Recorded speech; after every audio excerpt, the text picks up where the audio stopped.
pakukulong kita, Mr. Witness. Pag nagsinungaling ka, Lupit dito, ito.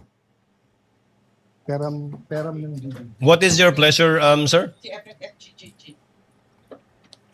Mr. President and Mr. Presiding Officer, before I ask to be allowed to ask a question, can I just follow up yung kay Senator Marcos, including the ruling yesterday? Just in the interest of all senator judges being able to follow closely, especially kami sa first row kasi medyo nagkaka-stiff neck na kami. Mahirap tignan yung TV, so baka dun sa Maglalagay harap. na po kami ng TV Yes. sa harap ng And lamesa I ng don't know, Council for Parties. I think all of us own a iPad or a tablet. I don't know what the solution is, but if the secretariat or the clerk of court, the office.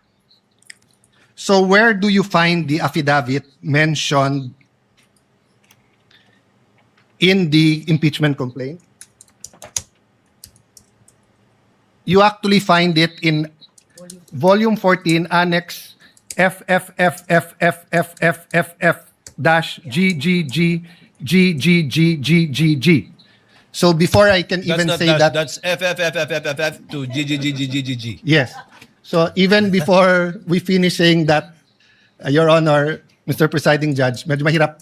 To further complicate, the annexes when delivered to us was labeled annexes.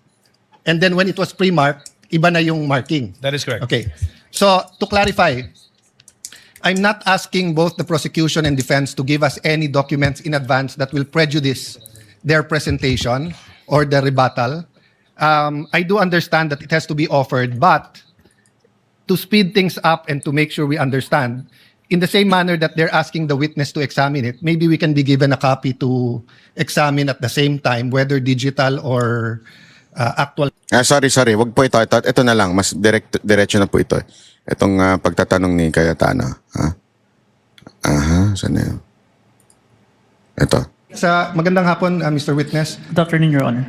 Medyo mahaba na yung pag-upo mo dyan, but allow me a few questions. No? Yung circumstance lang, so paano nagsimula yung investigasyon na na-involve ka? Were you from the start o hindi? At written instructions ba to? O sinabi, oy, may investigation tayo? Just konting clarity, paano na-umpisa yung specific investigation? And was it based on the November 3 video? Tama ba? November 23, Your Honor. Okay.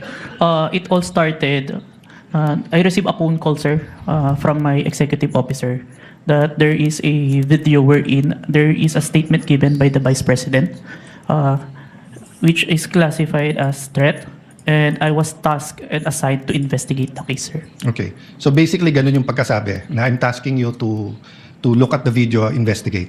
Yes, Your Honor. Were you working alone or with a group? With a group, Your Honor. NBI group? Yes, Your Honor. And was this, is there an interagency also or just purely NBI?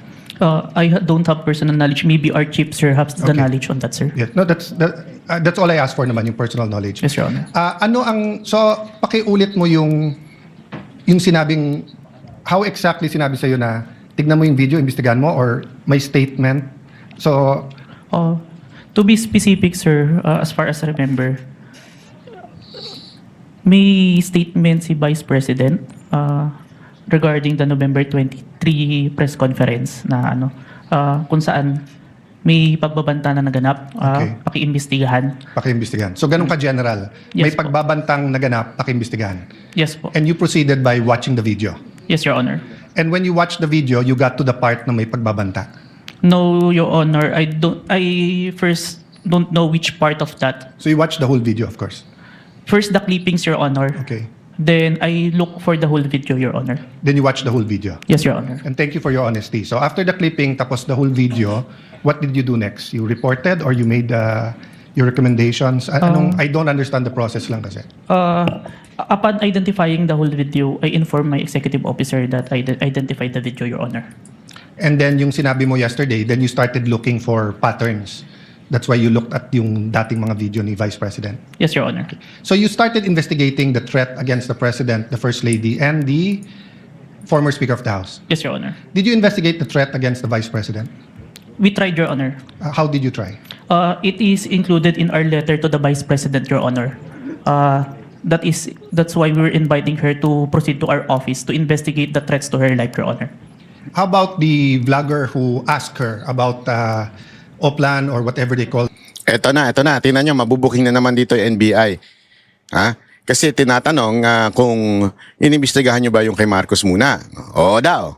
Tapos tinanong kung inimbestigahan nyo ba yung kay VP Sara Duterte. Oo daw.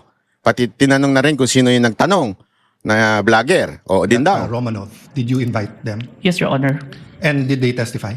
The Princess Maui did not appear, Your Honor. Did not appear. Did you also look for previous videos that are threatening to the Vice President?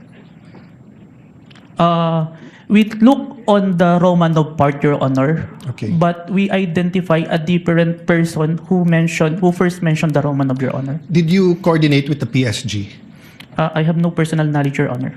You yourself? Yes, Your Honor. Maybe our chief, Your Honor. Yeah. But you are aware that the primary responsibility of protecting both the President and the Vice President is the PSG. Yes, Your Honor. So isn't it fair to say that any investigation against a threat to the first family, the President or the Vice President, you would normally ask the PSG if they received any threat? I have no personal knowledge, Your Honor. No, I'm asking, hindi ba normal sa investigation kung sino yung primary agency na taga-protekta na lumalaban dun sa threat ay tatanungin natin? Yes, Your Honor. So bakit hindi tinanong ng NBI ang PSG? Yun lang. So hindi talaga na inimbestigahan. Di na napapalabas dito na talagang tinatarget lang si VP Sara Duterte. Yung credibility yung winawasak dito. Sa totoo lang hindi man sabihin diretso ni Cayetano, pero credibility winawasak Or dito. in your case, why didn't you ask the PSG? Maybe it can be answered by a chief, Your Honor. No, I'm not. I will ask your chief also. I'm asking you, when they said, look at this, you looked at other videos, you tried to get Princess Maui, you tried to get the Vice President, but you didn't contact the PSG for the First Lady, for the President, and for all you know, the PSG will tell you right there and there, the threat is real, or the PSG will say, politika lang yan. Diba? Both the Vice President and the President are protected by the PSG.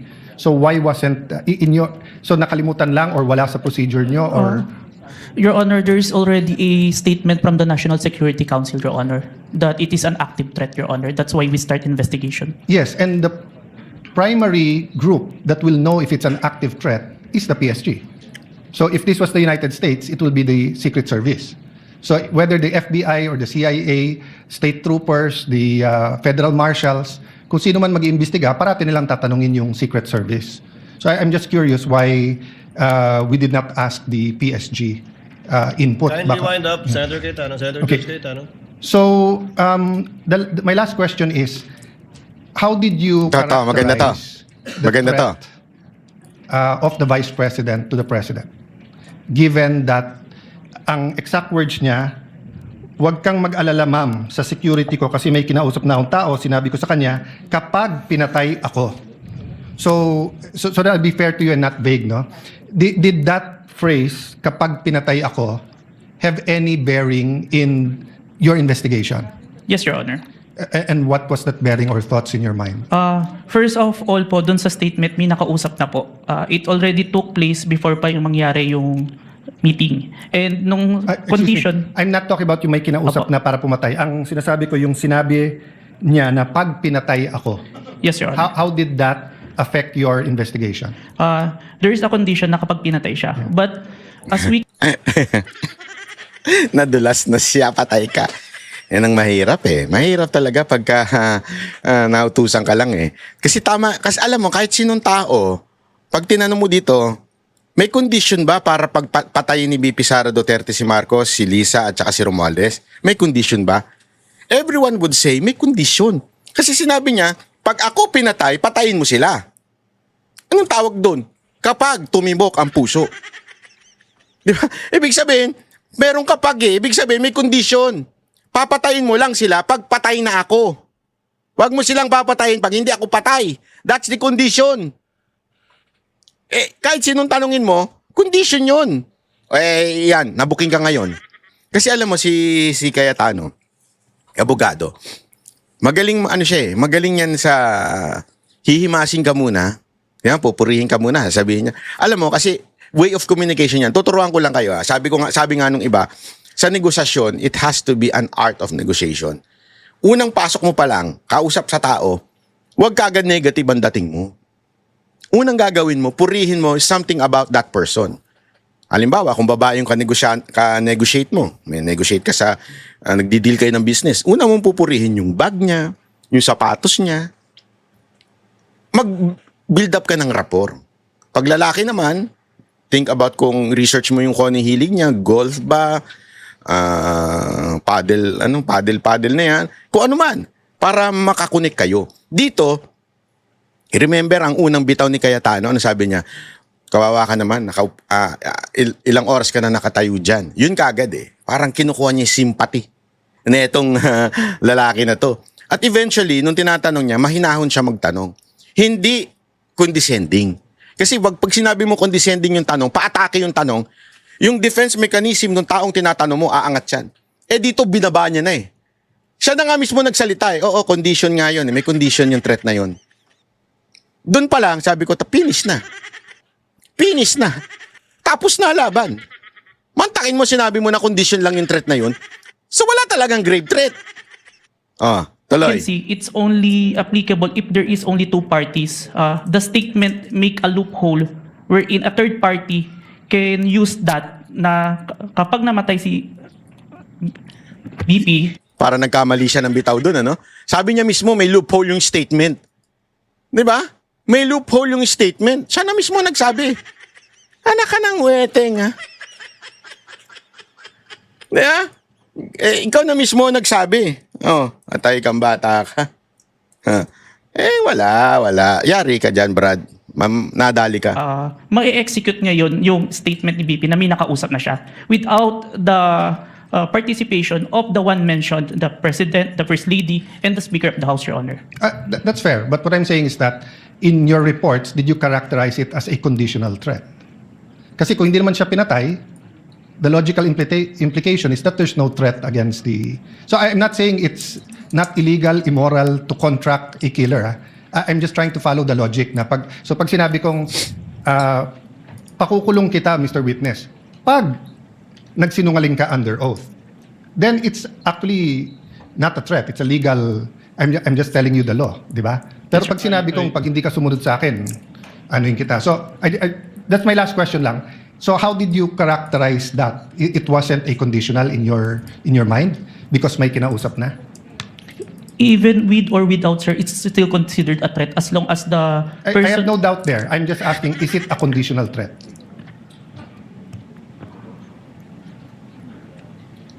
Based on our affidavit, sir, I believe it's conditional, which...